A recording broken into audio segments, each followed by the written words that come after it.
कक्षा 9 की ऑनलाइन कक्षा के अंदर हम प्रश्नावली 1 संख्या पद्धति का अध्ययन कर रहे थे, जिसके अंदर हमने प्रश्नावली 1.5 को कंप्लीट कर ली थी। अब इसके अंदर अंतिम प्रश्नावली है प्रश्नावली 1.6। तो इसमें क्या करना है वो हम सबसे पहले समझते हैं। हमें इसमें करना है कि वास्तविक संख्या के लिए घातांक नियम कौन कौन से होते हैं, 4 नियम है, उनको समझते हैं। कि अगर मान लो एक कोई संख्या a, ठीक है, उसके ऊपर घात लगी हुई है n, फिर गुणा के अंदर है एक संख्या a, इसके ऊपर घात लगी हुई है m। दो संख्या समान है और घातें क्या है, अलग अलग है, और दोनों आपस में क्या हो रही है, गुणा हो रही है। तो हम इसको क्या लिख सकते हैं, a की घात n प्लस m। कहने का मतलब अगर दोनों का आधार समान है तो घातें क्या होगी, और घातें क्या हो जाएगी, इसके अंदर जुड़ जाएगी जब दोनों आपस में क्या हो रहे हैं, गुणा हो रहे हो, उस समय की बात है।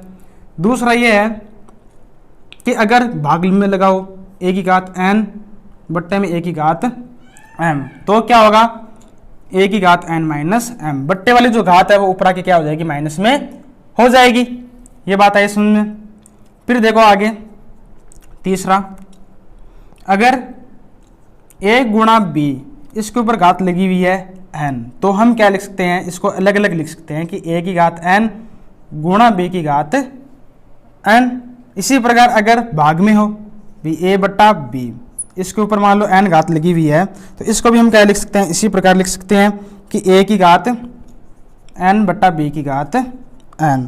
तो इसके अंदर ये कुछ फॉर्मूले हैं, उनका हमें प्रयोग करना है। एक और देखो, अगर मान लो एक a है, संख्या a है, उसके ऊपर घात n है और इसके ऊपर एक घात और लगी हुई है मान लो m, तो हम इसको कैसे लिख सकते हैं, a की घात n गुणा m।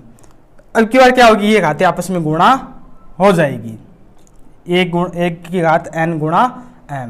जैसे इन सभी के उदाहरण समझते हैं। जैसे मान लो 2 की घात 2 गुणा 2 की घात 3, तो आधार समान है तो घातें जुड़ेगी, यानी 2 की घात 2 प्लस 3 बराबर 2 की घात 5।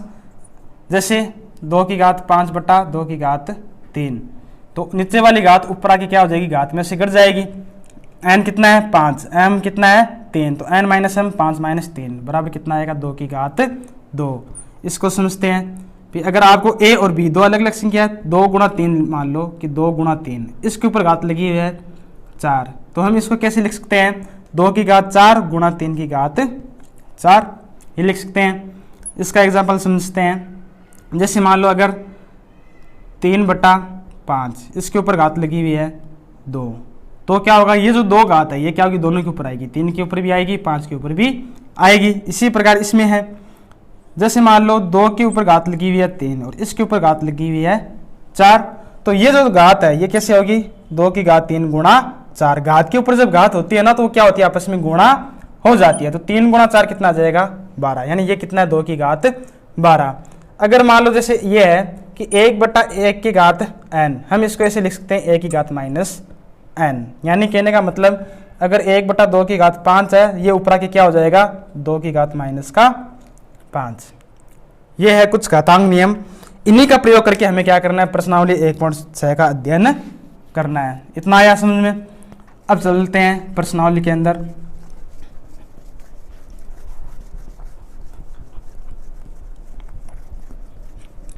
तो देखो सबसे पहले प्रश्नावली का जो पहला सवाल है उसको देखते हैं। हमें इसने बोला है पहले सवाल के अंदर कि ज्ञात कीजिए, ज्ञात कीजिए। ज्ञात क्या करना है वो सवाल लिख दे रहे हैं। पहला सवाल यह है कि 64 की घात 1 बट्टा 2, दूसरा है 32 की घात 1 बट्टा 5। इनको हमें ज्ञात करना है, इनका पूरा मान कितना आएगा वो हमें ज्ञात करना है।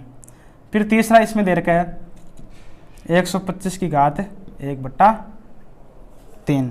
तो देखो इनको हल करने का तरीका क्या है, एक काम करो आप, जो ये 64 है उसको क्या लिख सकते हो आप, 8 का स्क्वायर भी लिख सकते हो ना।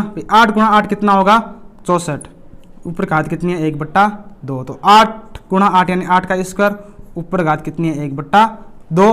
तो घात से घात गुणा होगी है ना, जब ये घातें क्या होती है, इस प्रकार होती है, तो घातें क्या होती है, आपस में गुणा हो जाती है। तो 2 गुणा 1 बट्टा 2 कट जाने पर कितना आएगा, 8। या फिर हम क्या कर सकते हैं, जो 64 है उसका अभाज्य गुणनखंड कर सकते हैं। 2 का भाग लगेगा कितना आएगा, 32, फिर 2 का भाग लगाने पर 16, फिर 2 का भाग लगाएंगे 8, 2 का और जाएगा 4, फिर 2 का लगेगा 2, 2 का और लगाने पर 1। तो 64 को हम क्या लिख सकते हैं अभाज्य गुणनखंड के रूप में 2 गुणा 2 गुणा 2 गुणा 2 गुणा 2, यानी 2 की घात 6। अब देखो जो 64 है उसकी जगह हम क्या लिखेंगे 2 की घात 6, और ऊपर घात कितनी है 1/2 है। तो 2 की घात 6 गुणा 1/2, तो 2 से 6 काटने पर कितना मिलेगा 3, यानी 2 की घात 3। इसका क्या आएगा उत्तर आएगा। इसको जब हल करेंगे तो 2 गुणा 2 गुणा 2 कितना आ जाएगा 8 मिल जाएगा। आया समझ में। इसी प्रकार 32 का अभाज्य गुणनखंड करेंगे, यहाँ से शुरू होगा तो कितना मिलेगा 2 की घात 5 मिलेगा, ऊपर घात कितनी है 1/5, तो ये गुणा होकर 5 गुणा 1/5 कितना आ जाएगा 2 की घात 1 बराबर 2 मिलेगा। इसी प्रकार इसको देखो जब 125 का अभाज्य गुणनखंड करेंगे तो क्या मिलेगा 5 गुणा 5 गुणा 5, यानी 5 की घात 3, और ऊपर घात लगी हुई है 1/3। तो इस प्रकार जब घातें होती है तो ये क्या होती है आपस में गुणा होती है, 3 गुणा 1/3, तो कितना आएगा 5 की घात 1 बराबर 5। ये पहला सवाल है। अगला सवाल देखो, दूसरे सवाल में हमें बोला है कि ज्ञात कीजिए। सवाल यही है, हमें ज्ञात करना है मान। दूसरे का पहला देखो, सवाल है ज्ञात कीजिए। पहला सवाल इसका यह है कि 9 की घात 3/2, 9 की घात 3/2, तो 9 का अभाज्य गुणनखंड क्या होगा 3 गुणा 3, 3 गुणा 3 यानी 3 का स्क्वायर, ऊपर घात है 3/2। तो घात के ऊपर घातें जब होती है वो क्या होती है आपस में गुणा हो जाती है, तो 2 से 2 कटेगा, तो 3 की घात कितना रहेगा ऊपर 3 बचा ना घात में, तो 3 की घात 3, तो 3 की घात 3 का मतलब 3 को 3 बार गुणा करना, 3 बार गुणा करने पर कितना मिलेगा 27। दूसरा सवाल इसका है 32 की घात 2/5, तो 32 को हमने देखा था, 32 को हम क्या लिख सकते हैं 2 की घात 5। अभाज्य गुणनखंड करके दिखाना आपको, फिर कितना लिखेंगे हम 32 की जगह 2 की घात 5 हो। इसके ऊपर घात कितनी है 2/5। घात के ऊपर जब घात होती है वो घातें क्या हो जाती है गुणा, तो गुणा करने पर ये कट जाएगी, क्या बचेगा 2 के ऊपर घात 2, जिसका मान कितना होगा 4। इसी प्रकार इसका तीसरा सवाल है। तीसरे सवाल में है 16 की घात 3/4, तो इसको कर सकते हैं, कर लेना। अगला देखो इसका तीसरा सवाल प्रश्नावली का। तीसरे में हमें सवाल में बोला है कि सरल कीजिए, मतलब मान ज्ञात करना है, हमें भी सरल करना है। सरल कीजिए मतलब मान ज्ञात नहीं करना, हमें क्या करना है सरल करना है, जो हमें दे रखा है शॉर्ट फॉर्म में रखना है कि 2 की घात 2/3 गुणा करना है हमें 2 की घात 1/5। इसको हमें सरल करना है। देखो आधार समान है तो घातें क्या होगी आपस में जुड़ जाएगी। हम इसको क्या लिख सकते हैं 2 की घात 2/3 प्लस 1/5। हमें क्या करना है इसको हल करना है। हमें क्या करना है 2/3 प्लस 1/5 को हल करना है। कैसे करेंगे 3 और 5 का लघुत्तम लेंगे, कितना आएगा 15 इसका लघुत्तम आया, घात में चल रहा है ये वाला मान, 15 लघुत्तम आ गया। 3 का भाग 15 में लगाने पर 5 गुणा 2 कितना आ जाएगा 10, प्लस 5 का भाग 15 में लगाने पर 3 गुणा ये कितना आएगा 3, तो ये कितना आ जाएगा 2 की घात 10 और 3 13/15। ये इसका सरल रूप होगा। इसी प्रकार इसका दूसरा सवाल देखो। दूसरे में दे रखा है कि 1/3 की घात 3 और ऊपर घात लगी हुई है 7। तो हमें पता है कि ये जो घात होगी ये 1 के ऊपर भी आएगी और नीचे वाले के ऊपर भी आएगी। कहने का मतलब 1 की घात 7/3 की घात 3, इसके ऊपर भी घात कितनी आएगी 7। कोष्टक के बाहर वाली घात क्या होती है अंदर वाली प्रत्येक संख्या के ऊपर लग जाती है। 1 के ऊपर भले कितनी घात हो उसका मान हमेशा 1 ही आएगा। 3 के ऊपर देखो क्या है घात के ऊपर घात है, तो ये घातें आपस में क्या हो जाएगी गुणा हो जाएगी, तो 1/7 ये कितना हो जाएगा 21। ये इसका क्या हो जाएगा सरल रूप हो जाएगा। अगला है 11।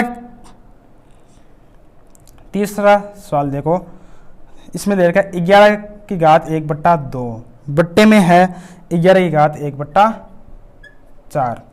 ये सवाल दे रखा है।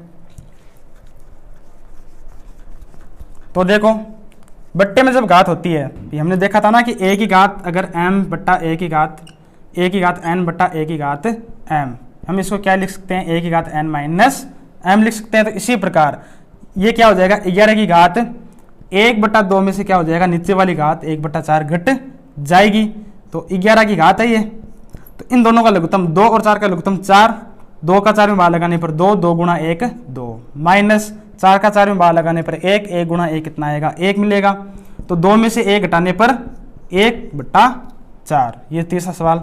चौथा सवाल इसका है कि 7 की घात 1/2 गुणा 8 की घात 1/2।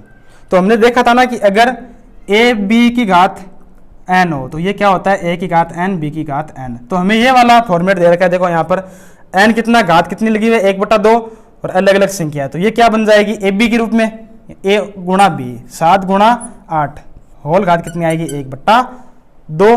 7वां अंट कितना हो जाएगा उसको लिखो, और ऊपर घात कितनी आएगी 1/2। ये इसका उत्तर हो जाएगा।